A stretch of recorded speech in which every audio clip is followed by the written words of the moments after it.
And I lived on Matinicus in 1991, 92, 93, and Rockland was a big city, and it was extremely dangerous.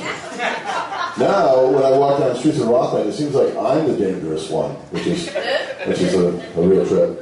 I lived on Matinicus for 2 years and worked as a stairman, lived in a shack, and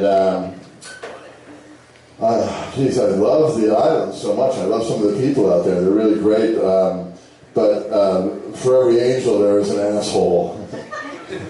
And for every asshole, there are 3 more assholes. So you had like 7 angels, 21 assholes, if I remember the count.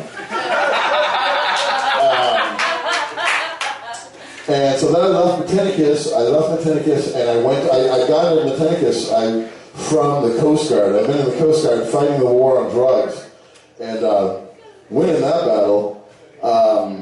Went to Matinicus, lost it for a while, and realized that I need to go. Actually, my second captain, Captain Edward Mitchell, and his sweet wife Nan, told me that I needed to go to college and figure out how to write in a complete sentence, because I went to Catholic schools and I didn't really learn how to write that well. So I left Matinicus and went down to Portland, went to school in Portland, but I always was trying to get back to that island feeling of Matinicus, of where like you're remote, you're responsible for your own actions, you make friendships that are meaningful, and they help you out when you're in a pinch, and you're on a freaking rock 20 miles off the coast of Maine.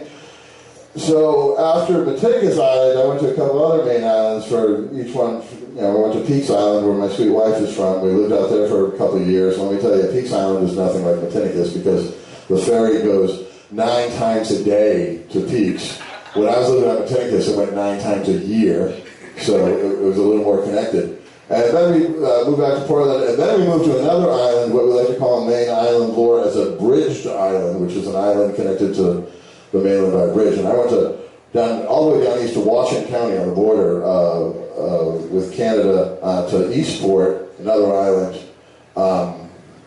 Eastport looked like Manhattan compared to Matinicus, but like a really rundown Manhattan. A rundown Manhattan with a bunch of bitter, poor people, because Eastport really got the shaft when it came to fishing. There's no fishing down there. There's no lobstering down there. There's like the unemployed grandchildren of unemployed sardine factory workers. So we look at Matinicus and the Penobscot Bay Islands as a model of economic stability compared to the down east islands. So like I lived on 3 islands in Maine, and what I figured out after a while was I just didn't want to freaking live on an island, because everybody knows what you're doing all the time, So what I was actually looking for all along, and I didn't know it, was a farm, because a farm's like an island inland where nobody knows what you're doing there, and you can go to the grocery store without everybody talking about what you got in your wagon. And it turns out that I lived on Maine's most remote island, I lived on Maine's down east island, I lived on the big city island of Peaks, and the best island is in East Butterfield, Maine.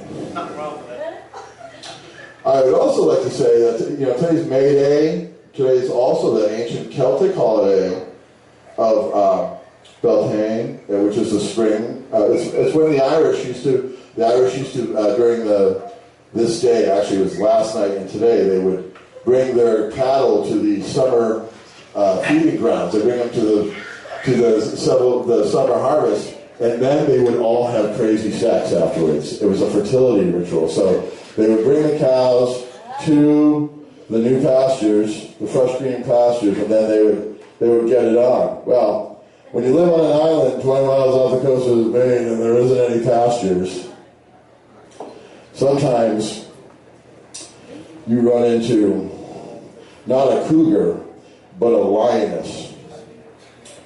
She may have been tall or short, zoftig or junky rail thin, a blonde, a brunette, a redhead, or raven-haired.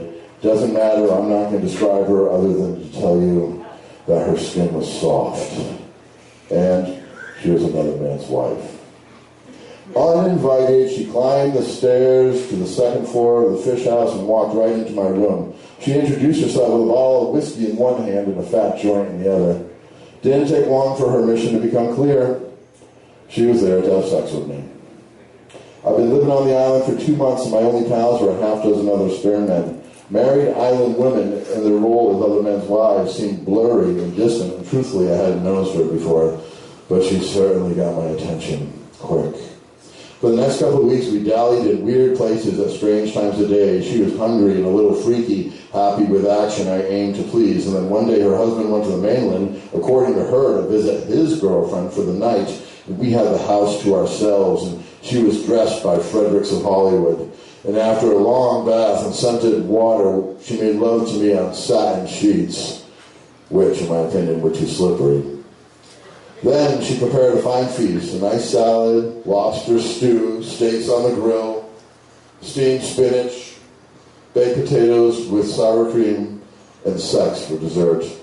Afterwards, we lounged naked on her marital bed with another whiskey and one more joint. She cuddled and sighed, content.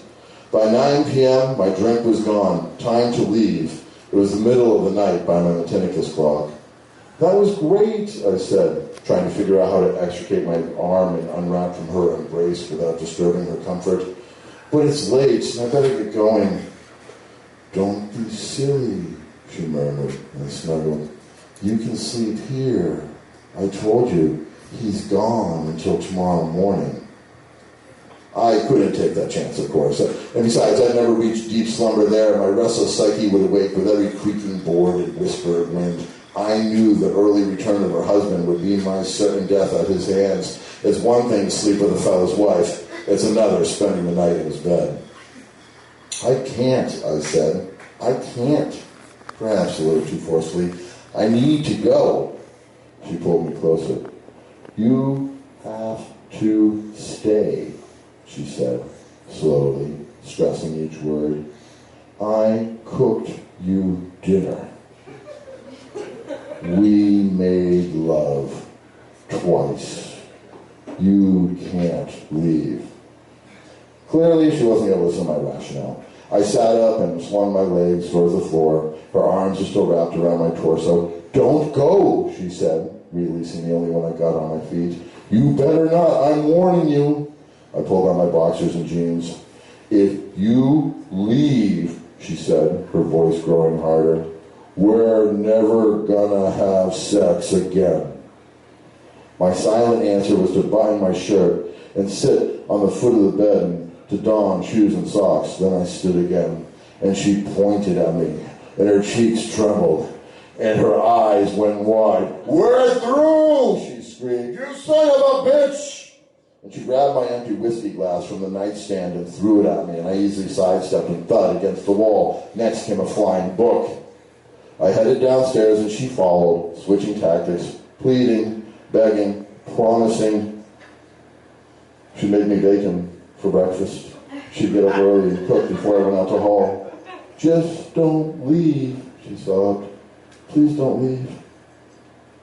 I ignored the tempting breakfast offer and dashed for the door and into the night. On the path back to my shack, on the shore, it felt like someone was watching me. I stopped, turned and listened and looked around. Dozens and dozens of pairs of eyes glared at me from the darkness of the scrub pines. Cats! Feral cats! The island was overrun with them. So she was a cougar.